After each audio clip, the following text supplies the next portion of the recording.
Welcome back. The impeachment inquiry reaching a boiling point after a GOP senator calls out Mitch McConnell's loyalty to the White House. But the Washington Examiner's new op-ed says it's all just another Democratic talking point. Here to weigh in, former federal prosecutor Francey Hakes. Thanks so much for being here, Francey. Let's set it up here. To start, Mitch McConnell said, quote, he would work in total coordination with the House and that he is not impartial about this at all.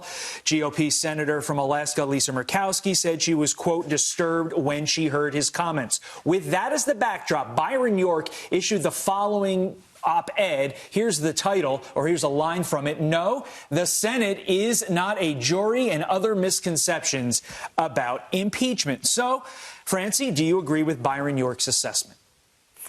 I do, Todd. I think Byron is exactly right here. This is at best a quasi-legal proceeding. After all, the big news in history, it'll go down in the history books, that President Trump was impeached. And so people call that indictment. I think we try to equate that to our legal system.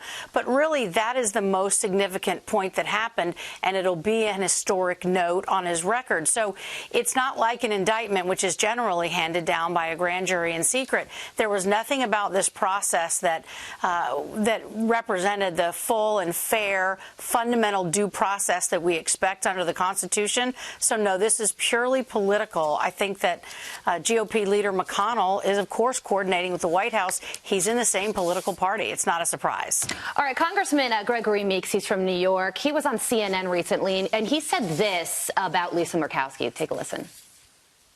She has concern that he's going to work hand in hand with the White House. What he's going to do is to orchestrate the trial with what the White House wants, not taking the oath of office that they will have to take. Yeah, you know, during the impeachment inquiry in the House, Republicans were complaining that the process wasn't fair. And now that it's going to move over to the Senate eventually, you hear Mitch McConnell say that he is going to work hand in hand with the White House. So do Democrats have a point in complaining about the same thing, an unfair process? Well, I don't think so, Carly, and I wonder where Senator Murkowski was when Adam Schiff was conducting most of the proceedings in secret, and where are her calls for him to release that final transcript of the Inspector General of the intelligence community, which reportedly contains things favorable to the president and unfavorable to the so-called whistleblower. I think the Democrats are crying foul when their own process was shockingly bereft of due process. So the president had no presence in the Intelligence Committee hearings. He had no representation by a lawyer. There was almost no cross-examination. Republicans weren't allowed to call the witnesses that they thought might be relevant to the process. So it does seem very hypocritical at this point to me for the Democrats to be crying about fairness. It'll be interesting to see if this is what Lisa Murkowski says. It's be interesting to see what Susan Collins of Maine says, because oftentimes when there's a slight feeling that there could be a little bit of a break with the party, it's oftentimes Susan Collins and Lisa Murkowski leading the charge. Now let's switch gears entirely. Pete Buttigieg running for president in 2020, saying there should be no jail time for drug possession, including meth and cocaine. He also has an immigration plan that would decriminalize deportations, a lot of things that would fall under the ambit of deportations.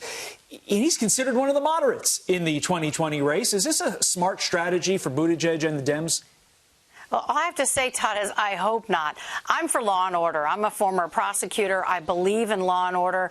I've seen the ravages of meth and cocaine that they leave on communities, the violence that rises when people become addicted to these substances and are desperate to get them no matter what it takes, the burglaries, the assaults, the murders.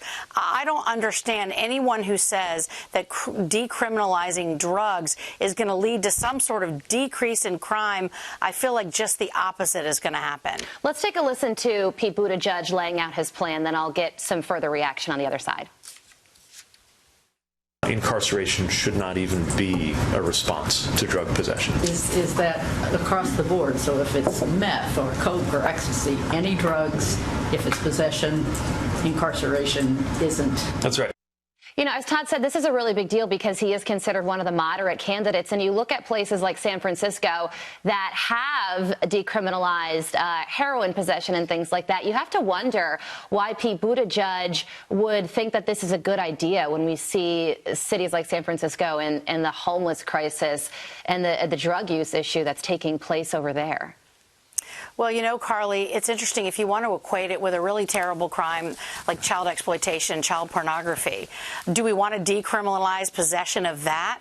If you think about it, possessing these substances is no different than possessing child pornography in the sense that you're creating the drug trade. Without someone to buy or use these materials, these substances, there's no one to traffic in them, and we wouldn't have the levels of violence we have in the community. So it makes no sense to say that decriminalization is the answer to anything. All right, Francey Hakes, thanks for waking up live in Atlanta. Appreciate it.